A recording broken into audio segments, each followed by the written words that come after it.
जय हिंद दोस्तों, स्वागत है आप सभी का डेसिमल जीएस स्टडी में। और इस क्लास में हम लोग डिस्कस करेंगे एसएसटी का एक इम्पॉर्टेंट टॉपिक। ये क्लास जो है वो एनसीईआरटी से है, ठीक है। मतलब कि जो पीडीएफ आप देख रहे हैं ये एनसीईआरटी से है। एनसीईआरटी की बुक का ये टॉपिक है हमारी पृथ्वी के अंदर, और ये एसएसटी के लिए बहुत इम्पॉर्टेंट है, ठीक है। तो एसएसटी जो है वो 60 नंबर की आती है, तो उसमें ये क्वेश्चन इस तरह के आते हैं। तो ये चैप्टर काफ़ी इंपॉर्टेंट होने वाला है जिनका सब्जेक्ट एसएसटी है, ठीक है, सामाजिक विज्ञान है, उनके लिए ये चैप्टर काफ़ी इंपॉर्टेंट है।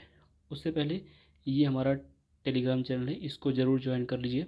डेसिमल 004, ठीक है, डेसिमल 004 ये सर्च करिए, आपको हमारा टेलीग्राम चैनल मिलेगा, इसको ज्वाइन कर लीजिए। यहाँ पर हम लोग फ्री पीडीएफ और जो वीडियोज़ हैं उनको शेयर करते हैं, ठीक है।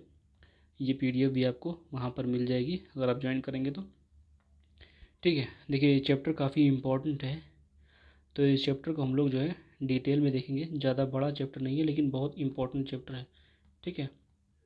तो इसको ध्यान से पढ़िए। देखिए, कह रहे हैं कि हमारी पृथ्वी एक गतिशील ग्रह है, ठीक है। जो हमारी पृथ्वी है वो क्या है, एक गतिशील ग्रह है। इसके अंदर एवं बाहर निरंतर परिवर्तन होता रहता है। क्या आपने कभी सोचा है कि पृथ्वी के आंतरिक भाग में क्या है, पृथ्वी किन पदार्थों से बनी है, ठीक है। तो ये एक सोचने का विषय है कि पृथ्वी के आंतरिक भाग में क्या है और पृथ्वी किन पदार्थों से बनी है। पृथ्वी का आंतरिक भाग देखिए, यहाँ पर बताया जा रहा है पृथ्वी के आंतरिक भाग में क्या है। पृथ्वी एक जो है प्याज की तरह, एक प्याज की तरह पृथ्वी भी एक के ऊपर एक संकेंद्रीय परतों से बनी है। मतलब परतें हैं, ऐसे परतें हैं ये, ठीक है। और केंद्र इनका एक ही है, संकेंद्रीय परतों से बनी है। पृथ्वी की सतह की सबसे ऊपरी परत को परपटी कहते हैं, ठीक है। तो परपटी क्या होती है, पृथ्वी की सबसे ऊपरी परत को परपटी कहते हैं। ये सबसे पतली परत होती है, ठीक है। परपटी क्या होती है, सबसे पतली परत होती है। ये महाद्वीप संहिता में 35 किलोमीटर एवं समुद्री सतह में केवल 5 किलोमीटर तक होती है। तो ये जैसे ये देख रहे हैं ना, ये चित्र को देखिए ध्यान से। जैसे ये महाद्वीप है, ठीक है, ये रंग बदल दे रहा हूँ, ठीक है, ये पीला कर दे रहा हूँ। जैसे ये है, ये महाद्वीप है, ठीक है। तो यहाँ पर ये 35 किलोमीटर है, यहाँ पर ये 35 किलोमीटर है, ठीक है। और ये जहाँ पर ये महासागर है, यहाँ पर ये 5 किलोमीटर है, ठीक है, 5 किलोमीटर। ये चीज़ बताई जा रही है। एक सेकेंड, ये परपटी, ये महाद्वीपीय परपटी, मतलब ये दिखाया गया जो ये वाला भाग, ठीक है, पूरा नहीं है, ये केवल इतना भाग है, ठीक है, इतना भाग है ये दिखाया जा रहा है महाद्वीपीय परपटी। ये लिखा हुआ है ना महाद्वीपीय परपटी, तो ये जो है महाद्वीपीय परपटी है। और ये महासागर में महासागरीय परपटी ये है, ठीक है। ये जो पीला वाला भाग दिख रहा है, एक सेकंड कलर चेंज कर दे रहा हूँ, ये भाग है, ये जितना दिख रहा है ये 5 किलोमीटर है, ठीक है, 5 किलोमीटर है। और ये 35 किलोमीटर है, यहाँ वाला ये 35 किलोमीटर है, ठीक है, ये वाला भाग इतना। तो इस चीज़ को ध्यान रखिएगा कि ये वाला 5 किलोमीटर है और ये 35 किलोमीटर, ये महासागर के नीचे है और ये जो है महाद्वीप पर है। तो ये इंपॉर्टेंट चीज़ है, इसको ध्यान रखिएगा, ठीक है। परपटी को, परपटी क्या होती है, सबसे पतली परत होती है। और ये महाद्वीप संहिता में 35 किलोमीटर और ये समुद्र सतह पर केवल 5 किलोमीटर तक होती है। महाद्वीपीय संहिता मुख्य रूप से किसकी बनी होती है, सिलिका एवं एल्यूमिनियम जैसे खनिजों से।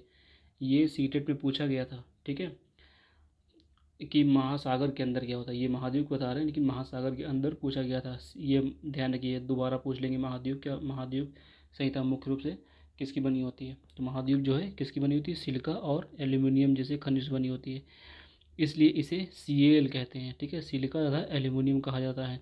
महासागर की परपटी मुख्यतः, महासागर की परपटी मुख्यतः सिलिका एवं मैग्नीशियम की बनी होती है, इसे सीमै बोलते हैं, ठीक है। क्या होता है यहाँ पर, सिलिका और मैग्नीशियम होता है। इम्पॉर्टेंट चीज़ है ये, इसको नोट कर लीजिए। मतलब कि देखिए मैं बता दे रहा हूँ कैसे नोट करना है। महाद्वीप जो है, महाद्वीप और इधर महासागर लिखिए, ठीक है। अब महाद्वीप में क्या है, सिलिका एवं एल्यूमिनियम, ठीक है, सिलिका, सिलिका और एल्यूमिनियम। और महासागर में क्या है, सिलिका और मैग्नीशियम। इस तरह लिख लीजिए इसको बना करके, ठीक है। इसको सीमे बोलते हैं, इसको Cl बोलते हैं, इसको Cl बोलते हैं, इसको सीमे बोलते हैं। आगे देखिए, परपटी के ठीक नीचे मेंटल है जो 2900 किलोमीटर है, 2900 किलोमीटर, ठीक है, 2900 किलोमीटर की गहराई तक फैला है। इसकी सबसे आंतरिक परत क्रोड है, ठीक है, इसकी सबसे आंतरिक परत क्या है, वो क्रोड है। इस चीज़ को ध्यान रखिएगा। एक सेकेंड। जिसकी त्रिज्या लगभग 3500 किलोमीटर है, ठीक है। ये मुख्यतः निकिल एवं लोहे की बनी है, जिसे निफे, ठीक है, कहते हैं। केंद्रीय क्रोड का तापमान एवं दबाव काफ़ी उच्च होता है। तो ये चीज़ को ध्यान रखिएगा कि जो यहाँ पर मेंटल है, ठीक है, परपटी के ठीक नीचे मेंटल होता है, 2900 किलोमीटर की गहराई तक फैला है, ठीक है, मेंटल। इसकी सबसे आंतरिक परत क्या है, क्रोड है, जिसकी त्रिज्या लगभग 3500 किलोमीटर है। ये मुख्यतः निकिल एवं लोहे की बनी होती है, इसे निफे बोलते हैं। केंद्रीय क्रोड का तापमान एवं दाब काफ़ी उच्च होता है। जो केंद्रीय क्रोड है ना, उसका तापमान और दाब जो है काफ़ी उच्च होता है, इस चीज़ को ध्यान रखिएगा। अब आगे देखिए, यहाँ पर सेल एवं खनिज, ऊपर भी जो है कुछ यहाँ बगल में टॉपिक दिया हुआ था, ठीक है। एक बार ये इसको देख लेते हैं, फिर ये जो चित्र बना है इसको देख लेते हैं। कह रहे हैं कि विश्व की सबसे गहरी खान दक्षिण अफ्रीका में स्थित है, जिसकी गहराई लगभग 4 किलोमीटर है।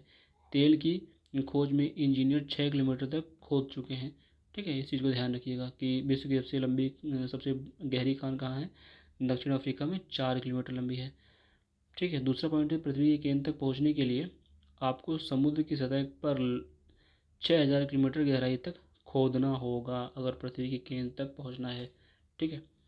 अब देखिए, इस चित्र को ज़रा ध्यान से समझिए।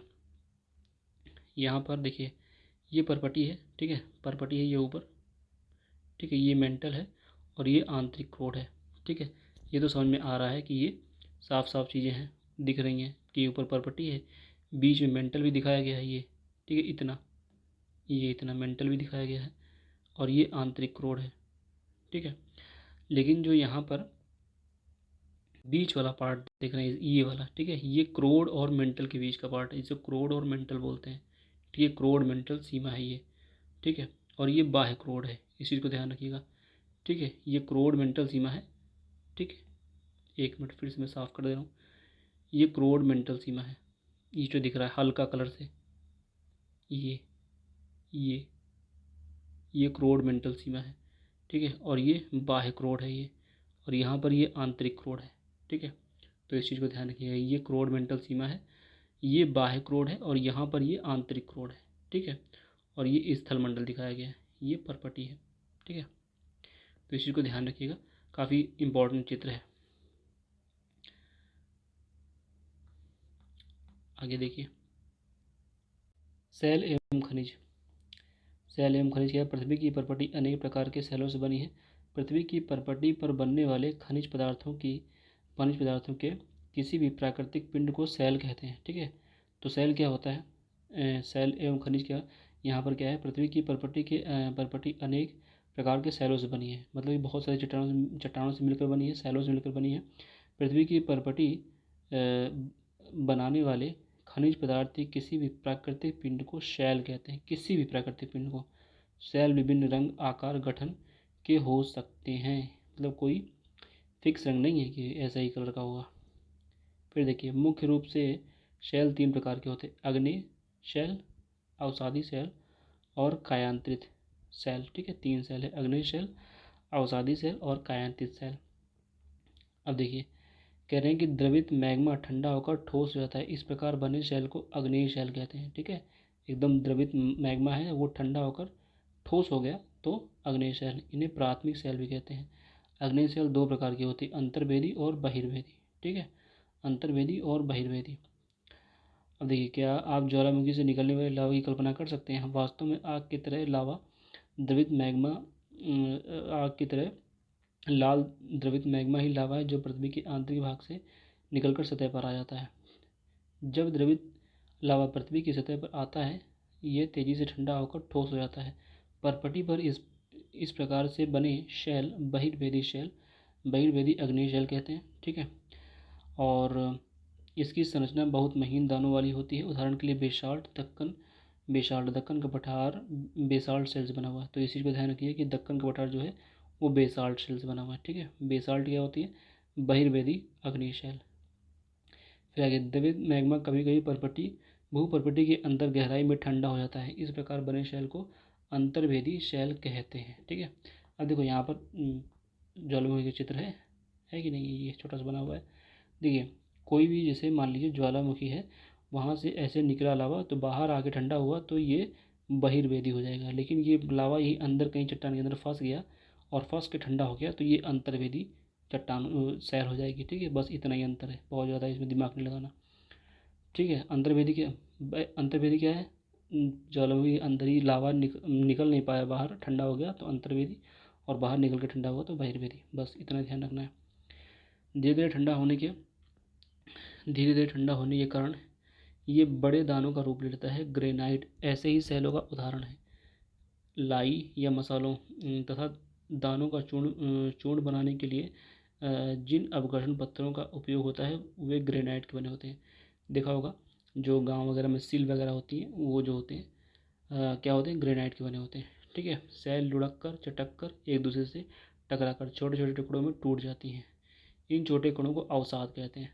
यदि अवसाद हवा, जल आदि के द्वारा एक स्थान से दूसरे स्थान पर पहुंचकर जमा कर दी जाए तो ये आद्रण आद्रण अवसाद दबकर कठोर होकर सैल में बदल जाते हैं, मतलब चट्टानों में बदल जाते हैं। शैल टूट कर चटक कर एक दूसरे से टकराकर छोटे छोटे टुकड़ों में बढ़ जाती हैं। फिर ये छोटे छोटे कण जो है, कणों को अवसाद कहते हैं। अवसाद हवा, जल या किसी अन्य माध्यम से एक स्थान से दूसरे स्थान पहुंच जाते हैं और ये आद्रण अवसाद बनकर, मतलब पहले इकट्ठा हो जाते हैं, फिर ये कुछ दिन बाद ये कठोर हो जाते हैं। ठीक है, इस प्रकार के शैल को क्या बोलते हैं? अवसादी शैल। ठीक है, इस प्रकार के शैल को क्या बोलते हैं? अवसादी शैल। क्यों? क्योंकि ये अवसाद से बना है, इसलिए ये अवसादी शैल हो गया। उदाहरण के लिए बलुआ पत्थर। बलुआ पत्थर जानते हैं ना? एक सेकेंड। बलुआ पत्थर रेत के दानों से बनता है। इन शैलों में पौधे, जानवरों एवं अन्य सूक्ष्म जीवों जैसे जो कभी इस शैल पर रहेंगे तो उनके जीवाश्म मिल जाते हैं। तो जीवाश्म किसमें मिलता है? अवसादी शैल में आपको जीवाश्म मिल जाएंगे। पूछा जाए किस शैल में जीवाश्म मिलते हैं, तो अवसादी शैल में जीवाश्म मिलते हैं। ठीक है, ये देखिए बलुआ पत्थर दिखाया गया है, जो लाल किला है। ठीक है, ये बलुआ पत्थर से बना हुआ है। ध्यान रखिएगा, जो ताजमहल है वो सफ़ेद संगमरमर से बना हुआ है। तो लाल किला बलुआ से और ताजमहल सफ़ेद संगमरमर से। वैसे ताजमहल तो पता ही होगा, लाल किला बताना था। अग्नि एवं अवसादी सेल उच्च ताप एवं दाब के कारण कायांतरित सेल में परिवर्तित हो जाते हैं। मतलब जो अग्नि या अवसादी सेल हैं, इतना हाई टेम्परेचर, हाई प्रेशर होता है कि वो जो कायांतरित सेल है उसमें परिवर्तित हो जाते हैं। उदाहरण के लिए चिकनी मिट्टी स्लेट में एवं चूना पत्थर संगमरमर में परिवर्तित हो जाता है। जो चिकनी मिट्टी है वो स्लेट में परिवर्तित हो जाती है। क्यों? हाई टेम्परेचर और प्रेशर की वजह से। ठीक है, ताप दाब की वजह से। और चूना पत्थर जो है वो हाई टेम्परेचर और प्रेशर में क्या होता है? संगमरमर में बदल जाता है। वैसे ये प्रक्रिया लाखों सालों की होती है। हाई टेम्परेचर और प्रेशर दे करके आप नहीं बदल सकते, हम और आप अपने जीवन काल में तो बिल्कुल नहीं बदल सकते। ठीक है, बहुत लंबी प्रक्रिया है, लाखों करोड़ों सालों की। अब देखिए यहाँ पर इग्नियस दिया हुआ। इग्नियस क्या है? लैटिन भाषा का शब्द है जिसका अर्थ है अग्नि। सेडिमेंट्री क्या है? लैटिन भाषा का शब्द है जिसका अर्थ है स्थिर। मेटामॉर्फिक क्या है? ग्रीक शब्द है मेटामॉर्फोस जिसका अर्थ है रूप परिवर्तन। ठीक है, तो ये जो है क्या है? कायांतरित सेल, मतलब जिस सेल की काया पलट गई हो, एकदम काया ही पलट गई हो। अग्नि सेल, अवसादी सेल जो है वो कायांतरित सेल में परिवर्तित होती है। ठीक है, बस थोड़ा सा चैप्टर बचा है, इसको भी देख लेते हैं। सेल हमारे लिए बहुत उपयोगी है। कठोर शेल का उपयोग सड़क, घर एवं इमारत बनाने के लिए किया जाता है। आप पत्थर का उपयोग कई खेलों में करते हैं। उदाहरण के लिए सात पिट्ठू, ये सब गेम है। और चिबिड्डी, स्टूप या किटकिट है ना, ये तो मुझे नहीं पता। पांच पत्थर, गिट्टी, ये सब चीज़ें पुरानी हैं और शायद कुछ लोग जानते हो, न जानते हो कोई बात नहीं, लेकिन पत्थर से खेले जाते हैं। इसका मतलब है अगर इस चैप्टर में है तो इसका मतलब ये पत्थर से खेले जाते हैं। ठीक है, आप अपने दादा दादी, माता पिता, पड़ोसी आदि से पूछकर अन्य खेलों की जानकारी प्राप्त करें। वो सब बच्चों के लिए है। ठीक है, हमारे लिए क्या है यहाँ पर? आगे देखिए, आपको जानकर आश्चर्य होगा कि किन्हीं निश्चित दिशाओं में एक प्रकार की सेल चक्रीय तरीके से एक दूसरे में परिवर्तित हो जाती है। एक सेल से दूसरे सेल में परिवर्तन की इस प्रक्रिया को सेल चक्र कहते हैं। आप जानते हैं कि द्रव मैग्मा ठंडा होकर ठोस अग्नि शेल बन जाता है। ये अग्नि शेल छोटे छोटे टुकड़ों में टूटकर एक स्थान से दूसरे स्थान पर जाकर स्थानांतरित होकर अवसादी सेल बन जाती हैं। ताप दाब के कारण ये अग्नि या अवसादी शेल कायांतित सेल में बदल जाते हैं। अत्यधिक ताप दाब के कारण कायांतित सेल पुनः पिघलकर द्रवित मैग्मा बन जाती हैं और द्रवित मैग्मा पुनः ठंडा होकर शेल बन जाता है। तो ये चक्र चलता रहता है। देखिए, ये समझने वाली चीज़ है यहाँ पर। इसको समझिए। कह रहे हैं कि मैग्मा है, ठीक है, मैग्मा से निकला अग्निशैल टूटी फूटी, है ना, एकदम रेत वेत ने मिट्टी उट्टी बदली, ठीक है। फिर ये कुछ दिन बाद औस इकट्ठा हो गई कहीं पर, किसी जल या वायु की वजह से अवसादी सेल बन गई। अवसादी सेल क्या हुई, फिर कायांतित सेल में बदल गई, ठीक है। अवसादी सेल फिर कायांतरित सेल में बदल गई और अवसादी सेल जो है, एक सेकेंड, अवसादी सेल कायांतित सेल में बदल गई। अवसादी सेल डायरेक्ट फिर जो है बहुत ज़्यादा टेम्परेचर मिल जाता है तो वो मैग्मा में परिवर्तित हो जाती है। और कायांतित सेल भी डायरेक्ट जो है मैग्मा में परिवर्तित हो सकती है अगर टेम्परेचर और प्रेशर उस पर बहुत ज़्यादा टेम्परेचर मिल जाए तो, ठीक है। तो फिर जो ये मैग्मा है ये फिर से पिघलेगा, बाहर निकलेगा तो अग्नि शेल बन जाएगा, ठीक है। फिर अवसादी होगा। तो यही क्रम जो है चला करता है। तो ये एक तरह से क्या है, ये सेल चक्र है, ठीक है। इसको सेल चक्र बोलते हैं। तो इसको फिर से एक बार पढ़ लीजिएगा, ठीक है। सेल चक्र है। सेल विभिन्न खनिजों से बनी होती है। खनिज प्राकृतिक रूप में पाए जाने वाले पदार्थ हैं जिनका निश्चित भौतिक गुणधर्म एवं निश्चित रासायनिक मिश्रण होता है, ठीक है। खनिज मानव जाति के लिए बहुत महत्वपूर्ण है। कुछ का उपयोग ईंधन की तरह होता है, जैसे कोयला, प्राकृतिक गैस, पेट्रोलियम। इनका उपयोग औषधि उद्योग औषधि और उर्वरक में भी होता है, जैसे लोहा, एल्युमिनियम, सोना, यूरेनियम, ये सब जो है उद्योगों में यूज़ करे जाते हैं, ठीक है। ये क्वेश्चन है, इनका आंसर आप जो है कमेंट में लिख सकते हैं, ठीक है। पृथ्वी की 3 परतें क्या हैं? बहुत सरल चीज़ें हैं। सेल क्या होता है, 3 प्रकार के सेलों के नाम लिखिए, ठीक है। और फिर है बहिर्वेदी और अंतर्वेदी सेल का निर्माण कैसे होता है।